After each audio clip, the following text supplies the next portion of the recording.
Mom wine culture is something that is a little bit cool, a little bit sassy. I've been following a ton of videos on it on TikTok, and I even duet with mom wine culture TikToks, and I find it kind of cool. The only problem that I personally have had with the mom wine culture has been the fact that a lot of moms are spending an average of $300 on wine, thinking that this is going to make them relaxed and help them decompress after a very, very busy day. And to be honest, I was falling for it as well. But then I was like, oh my God, that money could be spent on investing. But at the same time, I was like, well, you want to treat yourself as well, right?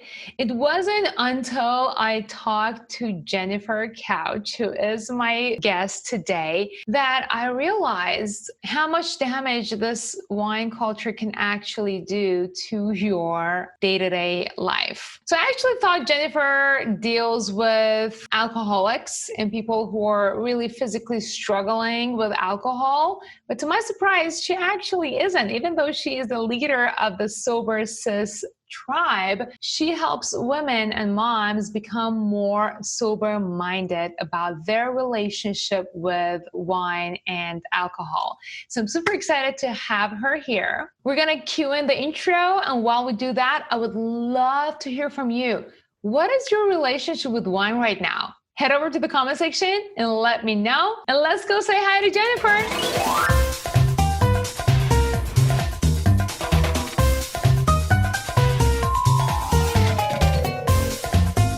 Welcome, Jennifer. I'm super excited to have you today on the Invest Diva movement and your relationship with wine and alcohol. I had completely different idea of what you did when I first heard of you. You were about SoberSis, and I thought that you actually helped women who are struggling with alcohol addiction. But to my surprise, that's not what you do. You actually help people like me who just drink wine on a day-to-day basis just to forget about things that are going on in their day with the life and with the kids and the pandemic and all that. Yeah.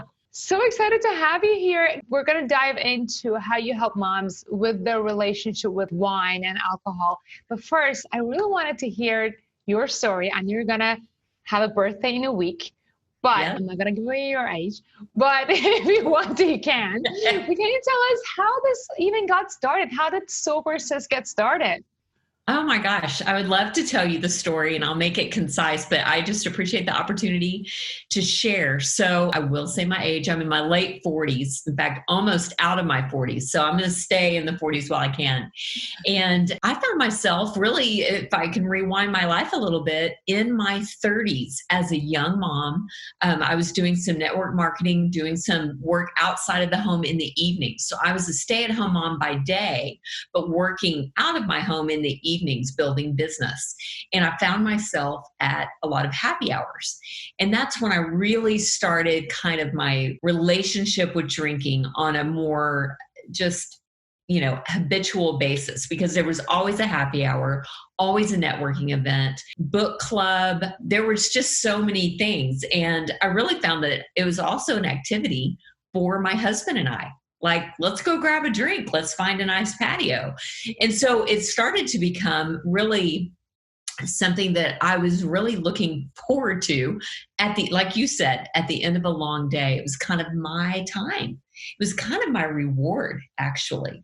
I looked at drinking like me time, self-care. I mean, there's even emojis about women, drinking wine in the bathtub. That was me. And so I just really found that it was something that was becoming really a habit in my life, and something that I was feeling where I was really living almost on autopilot. Like, it's 5 o'clock, it's wine o'clock. Mm-hmm. That's what I do. I start dinner and pour a glass of wine. But what I started to find was one glass was good, but 2 glasses was better. And I really just started finding myself kind of pining away, like, is it 5 o'clock yet? And, for me, I'm real health conscious. I'm a yogini. I did hot yoga today. I drink my green juice. Literally, I'm like a juicer. And I was doing all these really like mindful, healthy things by day, totally mindful. but I was checking out at night, kind of numbing out and just being mindless, kind of mindless sipping, if you will. And so, but again, not a big problem in my 30s. It seemed like everyone was doing it. It was really in my young 40s that I started to feel a little bit of the hamster wheel. By then, I had teenagers, and that was extremely stressful, and a lot of anxiety of just, raising kids today and raising teenagers today. So I started finding myself in what I've started calling the detox just to retox loop. And so I'm working out by day. I'm like doing all these things.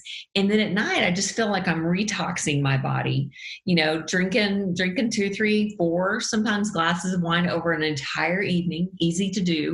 In fact, I didn't know how common it was to even be able to polish off a bottle of wine. It's kind of like a reward. You're like, oh my God, I worked so hard all day. This is my reward. Yeah, I worked out. So, and I just didn't realize, to be honest, the science behind alcohol and how it was affecting my mood, my body, my sleep. Oh my goodness.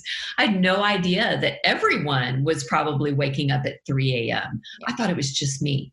And so really age 40 to 45, I'm in the major mom zone of raising teenagers, and I'm finding myself just kind of, doing my day and then my night kind of shifting into, let me kind of back up out of my own life. Let me kind of decompress. And what I found was I started losing a little bit of presence in my life, because alcohol, not only does it take the edge off, it kind of creates an edge as well, because it creates a desire for more of itself. And it actually creates more anxiety, which I had no idea. I thought I was literally taking the edge off. And what I was doing was creating a bigger desire for it the very next day. And so, yeah, I could go without drinking. It wasn't like I was physically addicted. I don't consider myself an alcoholic. I've not been to an AA meeting, although I think those are great resources. But that just didn't fit where I was. I was somewhere on the drinking spectrum, kind of in the gray area where I could quit if I wanted to. I wasn't physically addicted, but I was definitely becoming mentally, emotionally kind of addicted. And, where I could go without it, but when I did, I felt kind of miserable, kind of deprived, kind of left out. Socially speaking, all of my friends drink, my husband drinks. How in the world was I going to change this habit unless I had some new tools? So that's basically what I started a journey on about 3 years ago. I really, instead of just taking another break, doing a juice cleanse like I'd always done, Whole30, and I could set down alcohol for a period of time. But like I said, I always felt kind of lame without it. And so this time I took a break, but I decided to learn everything I could about mindset, habits, how alcohol affects women in particular, and just really the marketing and messaging to women and moms about wine o'clock and the wine memes. And it changed my life. I really did. I embarked on my own personal journey, and SoberSis was born out of that journey. So you still drink? Actually, this is what I say. I drink what I want when I want. I just so happen to be living an alcohol-free lifestyle. And I really like saying that, because I really do feel like, you know what? If I want to drink, I really can. I don't feel like it's something I can't do. I feel like it's something that I don't see value in doing. It's almost like I've looked behind the curtain. It's like I've seen the wizard, in the Wizard of Oz. And now I see alcohol so differently, because I can kind of play the movie forward and see how it will affect my night's sleep, how it does affect my energy, how it does take away presence in my own life. That's why I like to say I'm sober-minded versus sober. That's what I was going to ask. That's the difference between sober-minded and sober. Like, as you were saying, like, oh my God, that's exactly what it is. So that's just the mindset where you have. First of all, I couldn't agree with you more. I am such a light drinker. I'm such a cheap date. Like, even a tiny bit of I am, and I always have been. Even like this much of wine gets me, and then immediately after that, my sleep gets impacted, and I wake up in the middle of the night. and my week is actually ruined. So I couldn't agree with you more. And it's interesting because during the pandemic, my husband was here, my mom and dad were here, and my husband was like, let's drink. And every night that became our habit, and it became a tradition, it became a culture. And if you didn't drink, you weren't a part of a family kind of. So we were just drinking every night.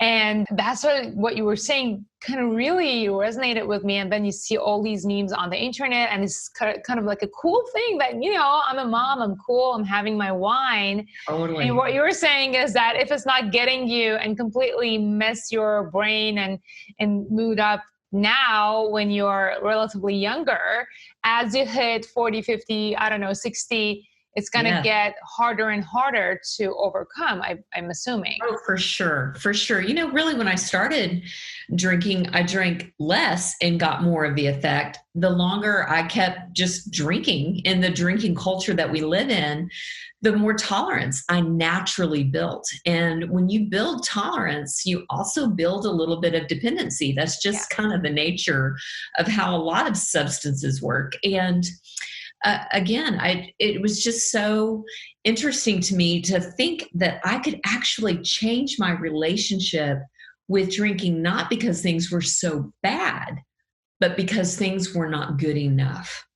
And I think that's a very empowering, healthy way to look at drinking.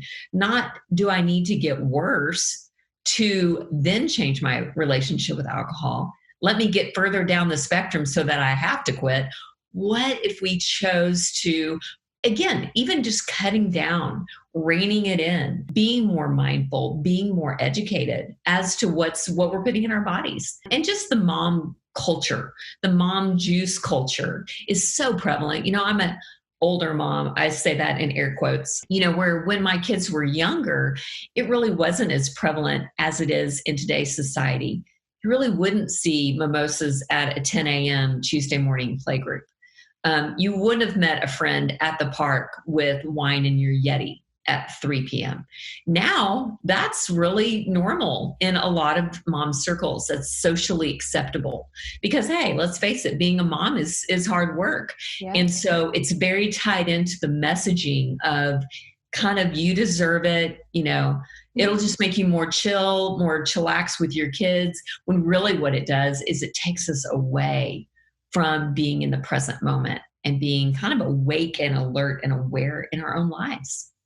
So the way you were talking, I actually really love it. And how you mentioned that this is different than, let's say, AA, because that has a stigma attached to it. Like, I wouldn't want to go to like, what would that say about me? Right. So can you tell me a little bit, like, what do you do with SoberSis? And is it like a mom's group? How exactly does it work? It really kind of is. It's like a sisterhood. We call it SoberSis, and it's really short for sober-minded sisters. But SoberSis is my Instagram handle because it's short and easy to remember. So I'm at SoberSis, but I really like to call us a sober-minded sisterhood.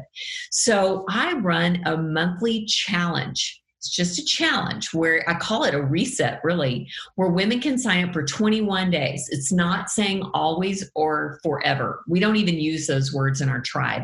And we call ourselves a tribe, right? It's like sisterhood, tribe. You're kind of getting that. Oh, no. I totally get it. We have the Invest Diva tribe here going on. So don't worry about it.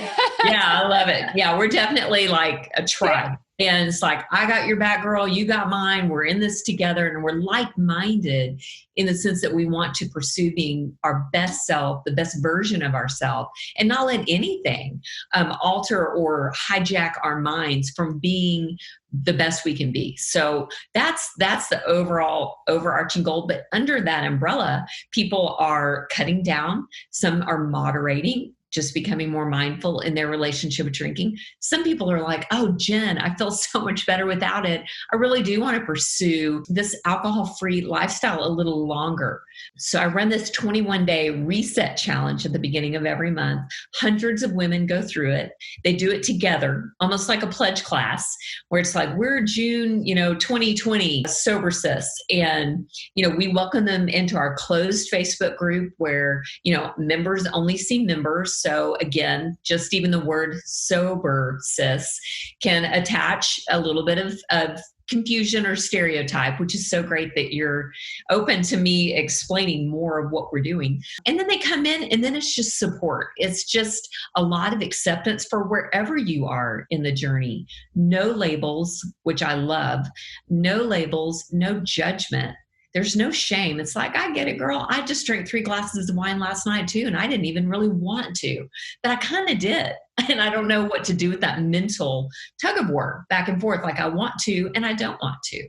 Yeah. And so we have space to talk about that without rules or saying forever or always. People don't get into SoberSis and say, I'm never going to drink again. They get into SoberSis and say, I never want to look at alcohol the same again. Mm-hmm. And that I can promise. Wow. So you basically really dive deep down in the mindset and help, because the mindset, it's developed by the habits, and yes, it doesn't happen overnight. Even if you say never, and I understand if you say never or ever or always, that is just a wishful thinking that you're not. Makes really you almost want to do it more. Yeah. No, 100%. Yeah. Yeah. So we talk a lot about mindset, science, practical tools, how to deal with cravings, how to be more in control versus being controlled. And I think that that's really empowering. I think as women and as moms, it's so in line with this empowerment. And I love the name of your organization, Invest Diva. It's like stand up and be present in your own life. And that's very much the vibe of our tribe as well. And what can we take out of our way that's dulling us, that's taken our spark away, our drive to really show up and show up for our families, show up for our kids, and ultimately really show up for ourselves first and foremost. So I guess we can actually borrow some of your mindset stuff for our tribe, because what you said right now, because you just said you want to be in control. That's exactly what I teach people, how to become in control of their finances. And that has a lot to do with your mindset, because a lot of people are like, oh my God, investing, math, blah, blah. Has nothing to do with math, has nothing to do with the level of your smartness. It only has to do with your emotions, how in control you are. And of course, you have to be educated about money. It really, at the end of the day, goes back to your mindset and how in control you are with your impulse shopping, impulse doing this, impulse doing that. It all comes down together. So that's why I was super excited to have you on the show today. You guys, Jennifer, she's awesome. I'm just super excited to actually go and check out that 21-day challenge. Does anybody, is anyone welcome? Like, if I drink this much per night, can I still come in and join? Is there like a limit? No. I have women, they just want to learn about their relationship with alcohol more out of curiosity than being, drawing big lines in the sand. So I have women join that have even been alcohol free for a while, and they're just looking for more like-minded friends and support. I have people just like you who just are curious about their relationship with alcohol. And we have space for that versus going, oh yeah, I'm really suffering over here. You can just come in as just, how can I better myself? How can I become more healthy in this area of my life? And awesome. So, absolutely. That is super cool. You guys, I'm going to add a link to SoberSis Challenge in the description area. Definitely go check it out. And also, I love to hear from you guys. What is your relationship with alcohol, and how did it change over the pandemic? I would love to know that. Go ahead in the comment section and let us know. Follow Jennifer on her social media, like and share this video with anyone who is curious about alcohol and would like to get into a better mindset about it. And I'll see you guys in the next video. Thank you so much, Jennifer. Bye. Thank you. All right. Awesome. We have a tradition. Yay. I ask all my guests to make a silly face. 3. Oh yeah, I know you're sober, but you have to do it. Like right now? Yep. 3, 2, 1. You see, I can see the pre-SoberSis over here. Can you see me now? Like, where can I go, man? Where can I go? Yeah, so fun.